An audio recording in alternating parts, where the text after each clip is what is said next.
I'm not sure if it was Tony Robbins or somebody like that that had made a pretty incredible statement, and that is that most choices and decisions that people make in their life are to avoid pain. Yes. Or that pain management. There's a basis of pain management. Yeah. It's either coping mechanisms, you're going to cope with pain, or there's behavioral modification. You modify your behavior to get around it, which is usually the healthiest, or there's just the regular pain management. We don't know how to cure the pain, but we can take an aspirin or a piece of chocolate cake, or some people go gambling, like I've told you earlier, I don't even know what these things are, but because it's sin before God. But and smoking and stuff, I don't smoke, except when I'm preaching, I'm really bad. But these are things, and everything has a reason for being and how we use them. This table right here, this gambling thing, is some people's religion. They have more faith. They just had what was the Powerball thing, 600 million? Yeah, $590 million. It showed that the faith level in this country is really high. Yes.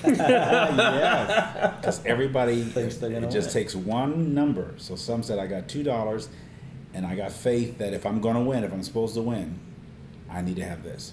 So that's why it's up to 600-some million. Because the faith is just anticipation. It's like hope. Faith is the substance of things hoped for.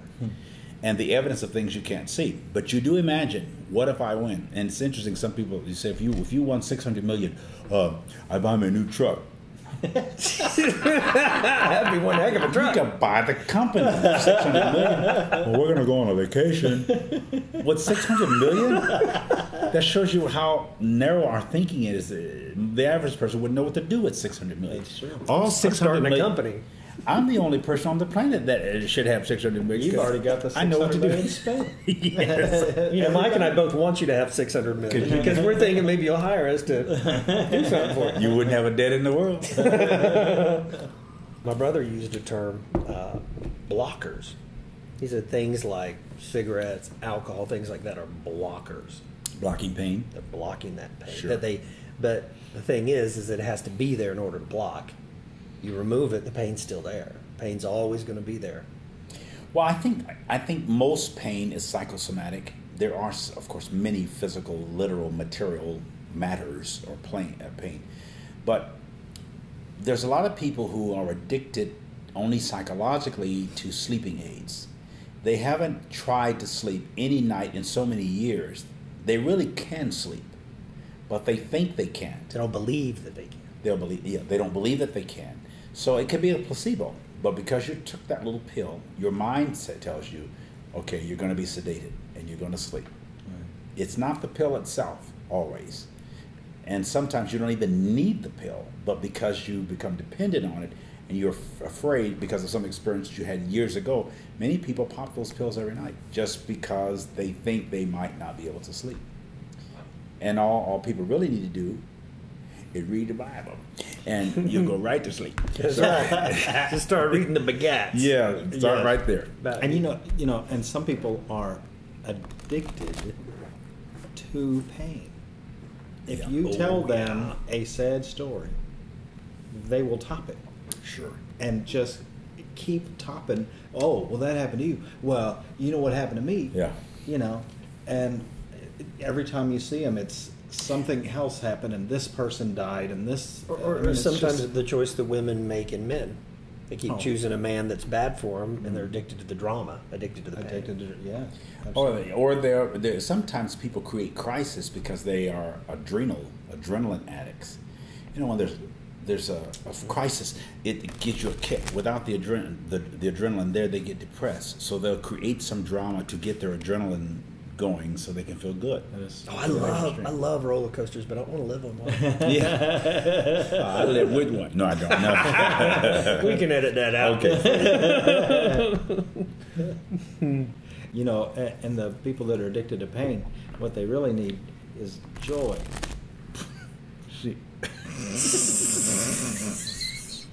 We're going to start singing I Got the Joy?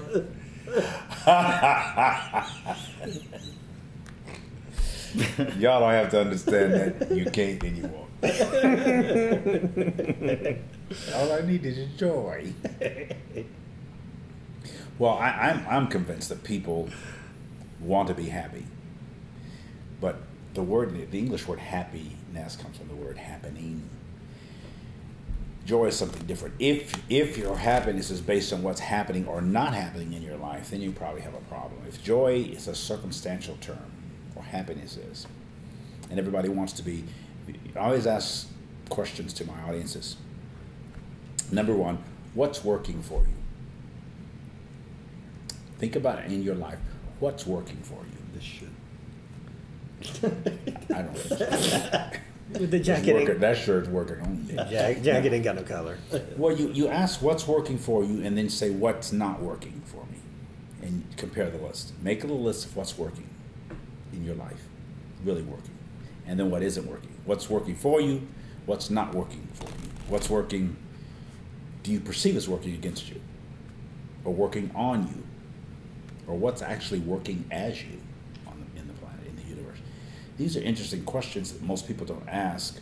They complain about either, one of them. But if something is not working, why?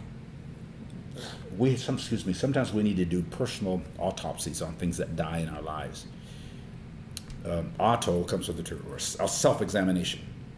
Autonomous, autism, it's all about the self. If something dies, whether that's a marriage or a ministry or a business or a relationship beyond a marriage, why did it die? We just bury it and go on. If happening and happiness run hand in hand, how can I affect, if not change, what happens in my life? Can I create, recreate, or co-create my reality? I'm convinced that you can do all of that.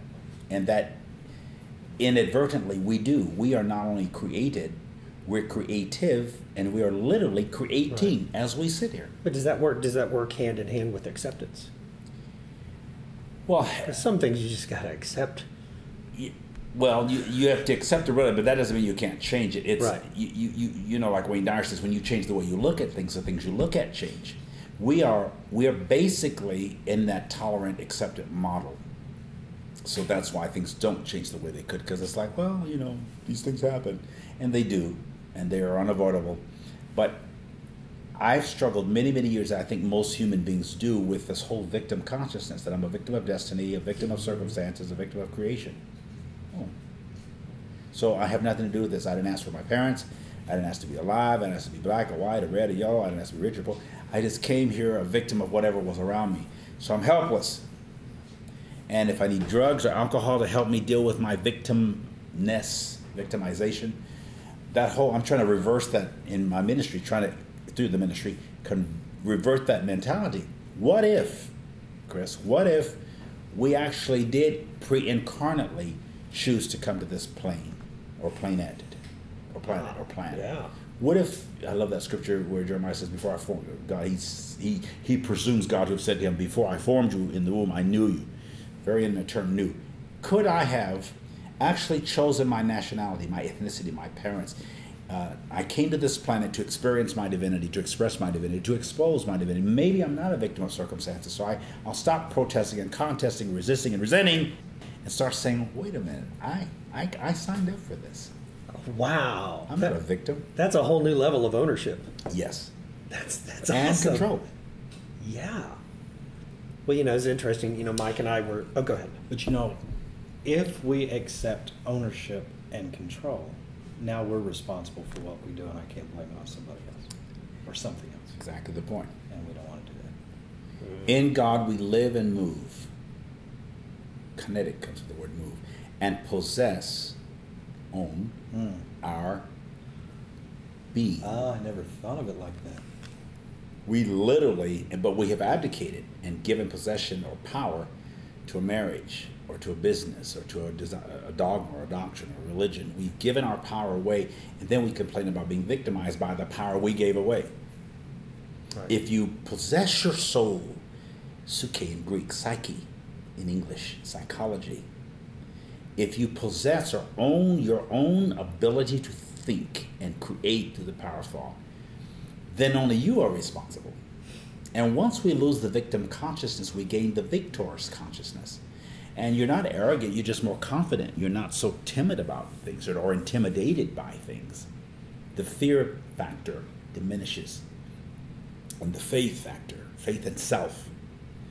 When you say you just have faith in God, again, you're giving your power away to something you cannot see, something you assume is angry, has terrible anger management issues, and will get mad at you, throw a tantrum, cancer, AIDS, disease, alcoholism, poverty, and then torture you in hell forever.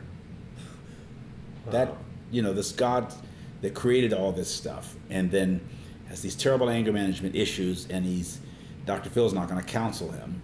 Right. Because Phil's not going to heaven because he cusses. So God's a victim. God's going to be angry from now on. He's going to be eternally torturing your nephew or your cousin. While mercy endures forever, God's getting victim. I'm a jealous God. Vengeance is mine, saith the Lord. I will repay. So we got this psychopath that we worship, sociopath that we worship, who has these temper tantrums and is jealous and wants all the glory and all the praise and all the money and everything. Give it to me. Thou shalt have no other God beside me. I'm the one that's in charge here. What we've done is humanize God, giving him personality, right, anger, ego, and we're all scared to death of this guy. I fired that one some years ago, because that God doesn't work for me.